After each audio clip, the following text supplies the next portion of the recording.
नमस्कार, आप देख रहे हैं द न्यूज़ बर्ड और मैं हूं आपके साथ कृत्य सुधा। आइए सबसे पहले नजर डालते हैं इस वक्त की खास खबरों पर। अनीता चौधरी हत्याकांड मामले में सीबीआई जांच के लिए पहुंची मृतका के घर और ब्यूटी पार्लर में सीबीआई ने परिजनों से की पूछताछ।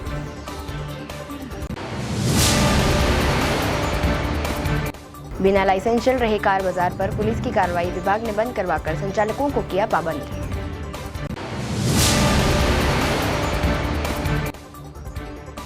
जौहरी नदी में बह रहे केमिकल युक्त पानी के खिलाफ नाराजगी जताते हुए क्षेत्रवासियों ने सौंपा ज्ञापन। ब्यूटिशियन अनीता चौधरी हत्याकांड मामले में भी दिल्ली सीबीआई टीम लगातार जांच कर रही और ब्यूटी पार्लर में छानबीन की। घर में उनके पति और बेटे से पूछताछ की गई। सीबीआई टीम द्वारा अनीता की कॉल रिकॉर्डिंग, अनीता को बुलाने से गुलाबदीन की किस किस से बातचीत हुई, अनीता की सहेली का बयान बदलना सहित कई पहलुओं पर जाँच की जा रही है। गौरतलब है कि पुलिस चार्जशीट में मुख्य आरोपी गुलाबदीन को बनाया गया है कि उसकी पत्नी अबेदा को सह आरोप बनाया गया। वही पूरे मामले में तैयब अंसारी और सुनीता को नामजद किया गया है। जोधपुर शहर में बिना लाइसेंस चल रहे कार बाजारों पर अंकुश लगाने के लिए गुरुवार को अभियान चलाया गया। इसमें परिवहन विभाग, नगर निगम, वाणिज्यिक कर विभाग व पुलिस में संयुक्त रूप से कार्रवाई करते हुए अखल्या चौराहे पर संचालित यश कार बाजार बंद करवाया।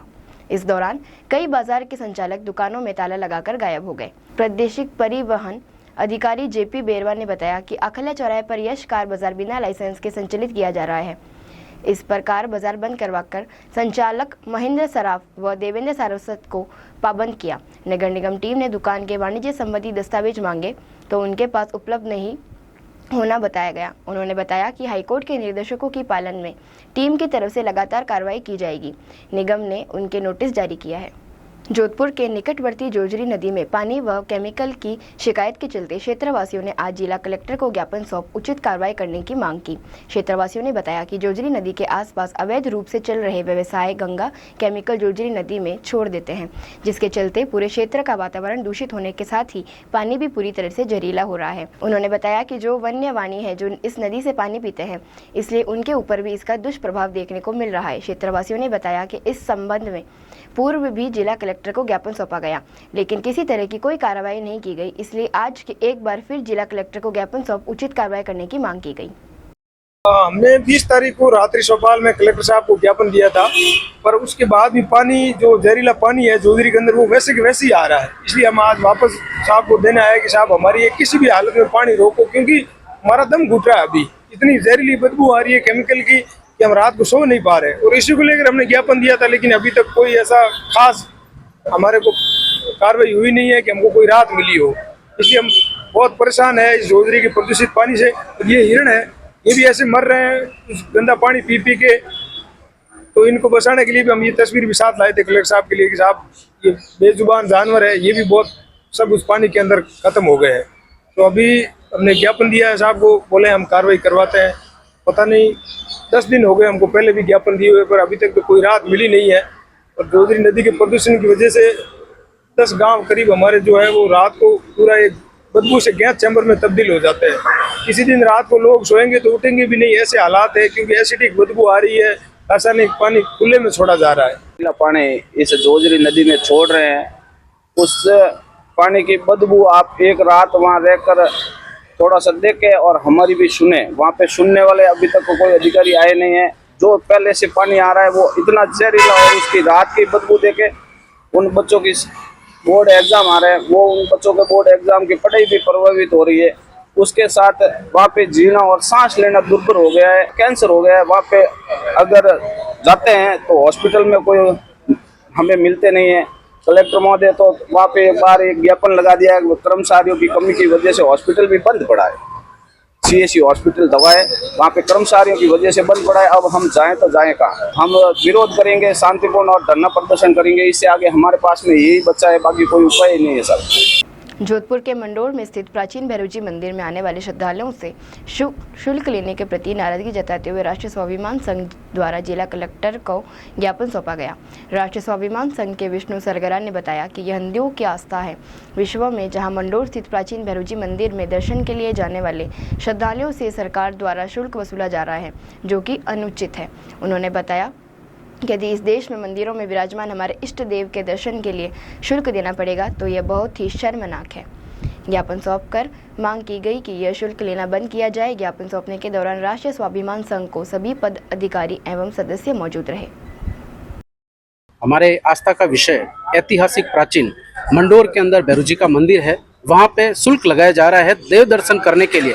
इसको लेकर आज हमने कलेक्टर साहब को मुख्यमंत्री जी के नाम ज्ञापन दिया है और हमने मांग की है कि दर्शन करने के लिए जो श्रद्धालु आते हैं उसके लिए कॉरिडोर बनाया जाए और यह दर्शन बिल्कुल निःशुल्क रूप से किया जाए। विष्णु सरगरा, जिलाध्यक्ष राष्ट्रीय हिंदू स्वाभिमान संघ, जोधपुर प्रखंड। यदि आपकी मांगे पूरी नहीं होती तो आप क्या करेंगे? जन जागरण अभियान चल रहा है इसके साथ में और निरंतर चालू रहेगा। जोधपुर मंडल रेलवे के वरिष्ठ मंडल वित्त प्रबंधक डॉक्टर विक्रम सैनी का राजधानी जयपुर में सम्मानित होने के बाद जोधपुर लौटने पर भव्य स्वागत और सम्मान किया गया। जोधपुर रेलवे स्टेशन पर रेलवे अधिकारियों और कर्मचारियों ने फूल माला पहनाकर मुंह मीठा कर विक्रम सैनी का स्वागत किया। गौरतलब है कि बेहतर वित्त प्रबंधन के लिए जोधपुर मंडल रेलवे को सर्वश्रेष्ठ मंडल के खिताब सम्मानित किया गया। उत्तर पश्चिम रेलवे जोन के 59वें वार्षिक विशिष्ट रेल पुरस्कार समारोह में सैनी को यह खिताब दिया गया। यहाँ वक्त हो चला है एक ब्रेक का। ब्रेक के बाद खबरों का सिलसिला जारी रहेगा।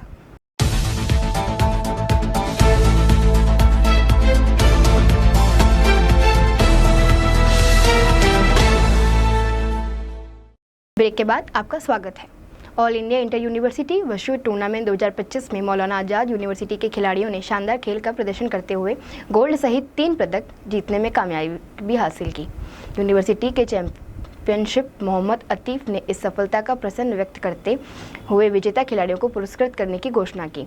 मौलाना आजाद यूनिवर्सिटी के dean academics doctor Imran Khan Pathan ने बताया कि विख्यात चंडीगढ़ विश्वविद्यालय चंडीगढ़ में आयोजित इस अखिल भारतीय प्रतियोगिता में मौलाना आजाद विश्वविद्यालय के खिलाड़ियों ने ये उपलब्धि हासिल की। वुशु की ताबलू स्पर्धा मंकी स्टाइल इवेंट में मौलाना आजाद यूनिवर्सिटी के मयंक सेन ने शानदार प्रदर्शन करते हुए गोल्ड मेडल जीता। इसी तरह मयंक ने फ्लेक्सिबल वेपन में भी बेहतरीन प्रदर्शन करते हुए सिल्वर मेडल अपने नाम किया। इसी तरह विश्वविद्यालय की महिला खिलाड़ी पिंकी बोराना ने डबल वेपन स्पर्धा के कांस्य पदक जीतने में सफलता प्राप्त की। चंडीगढ़ यूनिवर्सिटी में पिछले दिनों all India inter university wushu championship 2025 का आयोजन किया गया। इस चैंपियनशिप में मौलाना आजाद विश्वविद्यालय के खिलाड़ियों ने बहुत ही शानदार खेल का प्रदर्शन किया। हमारे वुशु खिलाड़ी मयंक सेन ने तावलू प्रतिस्पर्धा में भाग लिया और वहां पर उन्होंने बहुत ही शानदार खेल का प्रदर्शन करते हुए 1 गोल्ड और 1 सिल्वर मेडल हासिल करने में कामयाबी हासिल की। इसी तरह हमारी महिला खिलाड़ी पिंकी बोराना ने भी महिलाओं की स्पर्धा में हिस्सा लिया और तावलू की इस स्पर्धा में उन्होंने भी कांस्य पदक जीतने में कामयाबी हासिल की। इस मौके पर मैं आपको खास तौर से ये बताना चाहूँगा कि पिछले दिनों बरेली में आयोजित ऑल इंडिया ग्रैपलिंग प्रतियोगिता में हमारे खिलाड़ियों ने बहुत ही अच्छा प्रदर्शन किया और वहाँ पर 2 पदक जीतने में कामयाबी हासिल की। इस तरह से हमारे खिलाड़ियों ने पिछले 15 दिनों में 5 पदक हासिल किए हैं। इस मौके पर आपको ये बताते हुए भी बेहद खुशी हो रही है कि यूनिवर्सिटी के चेयरपर्सन मोहम्मद अतीक और यूनिवर्सिटी प्रशासन ने खास तौर से हिदायत दी है कि खेलों की तरफ खास ध्यान दिया जाए और इसी के मद्देनजर हमारे सभी स्टाफ और सभी साथी खेलों की तरफ विशेष ध्यान दे रहे हैं। ये पिछले 15 दिनों के अंदर 5 पदक जीतना उन्हीं प्रयासों का एक परिणाम है। हमें उम्मीद है कि आने वाले समय में हमारे खिलाड़ी और सांबरलेक थाना इलाके की ग्राम पंचायत हबसपुरा के रिंकणी गांव में आज सुबह लगभग 5 बजे अचानक एक मकान का आधा हिस्सा भरभरा आकर गिर गया। हादसे में कमरे में सो रहे 8 साल के बच्चे और उसकी माता की मलबे में दबकर दर्दनाक मौत हो गई। सूचना पर सरपंच और ग्रामीण मौके पर पहुंचे और मलबे में दबे मां बेटे के शव को बाहर निकाला गया। सांबरलेक थाना पुलिस भी मौके पर पहुंची और मृतकों के शवों को सांबर उप जिला अस्पताल में रखवाया गया। ग्राम रिणगी के अंदर मकान ढह गया जिसमें मौके पर हंसा देवी और उनके पुत्र लोकेश की मौत हो गई। सुबह लगभग ये हादसा 4:30 पौने 5 के लगभग हुआ है और एक व्यक्ति और है वो घायल हो गया जिसको जयपुर रेफर कर दिया गया है। ग्रामीणों की मदद से उनको बॉडी को बाहर निकाला गया। फुलेरा में इन दिनों बेसहारा पशु ट्रैफिक व्यवस्था के लिए चुनौती बने हुए हैं। इस चुनौती से निपटने के लिए पालिका प्रशासन अब फ्रंट फुट पर नजर आ रहे हैं। पालिका प्रशासन ने बेसहारा गोवंश को पकड़ने के लिए विशेष अभियान शुरू किया है जिसके तहत 61वें गोवंश नदी पकड़े गए हैं। जयपुर से आई टीम ने शहर में बेसहारा पशुओं को पकड़ बावलिया बाबा गौशाला में छोड़ा। वहीं पुलिस प्रशासन ने सभी पशुपालकों ने अपने पशुओं को सड़क पर नहीं छोड़ने की अपील की है।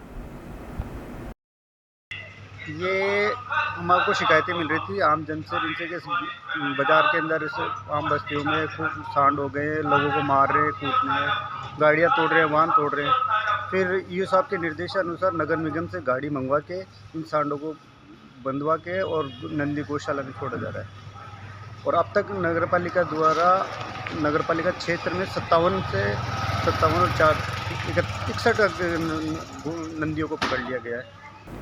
शिकारगढ़ क्षेत्र में खराड़ा रणधीर रोड स्थित आदित्य द्वारकाधीश कॉलोनी के श्री आदित्येश्वर महादेव मंदिर परिसर में कॉलोनी की महिला मंडल की ओर से मंदिर पुजारी पंडित शिवलाल शर्मा के सानिध्य में फागोत्सव का आयोजन हुआ। महिला मंडल की योगिता शर्मा ने बताया कि फागोत्सव के दौरान पंकज बिंदास द्वारा होरी गायन पर फांगुनिया पोशाक में सजी धजी महिलाएं ठाकुर जी के साथ पुष्प होली खेलते हुए नृत्य करती श्याम भक्ति और आनंद उन्माद में सारोबार नजर आई।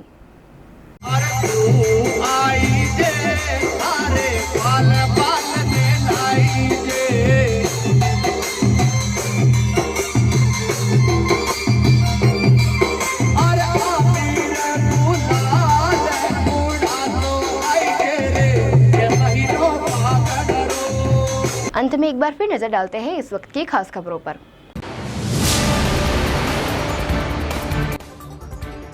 अनीता चौधरी हत्याकांड मामले में सीबीआई जांच के लिए पहुंची मृतका के घर और ब्यूटी पार्लर में सीबीआई ने परिजनों से की पूछताछ।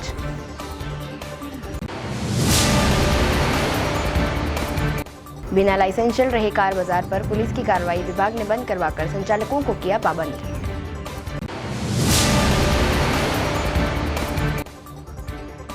जौहरी नदी में बह रहे केमिकल युक्त पानी के खिलाफ नाराजगी जताते हुए क्षेत्रवासियों ने सौंपा ज्ञापन। अभी के लिए फिलहाल इतना ही। राज्यों की और खबरें जानने के लिए बने रहे द न्यूज़ बर्ड के साथ। नमस्कार।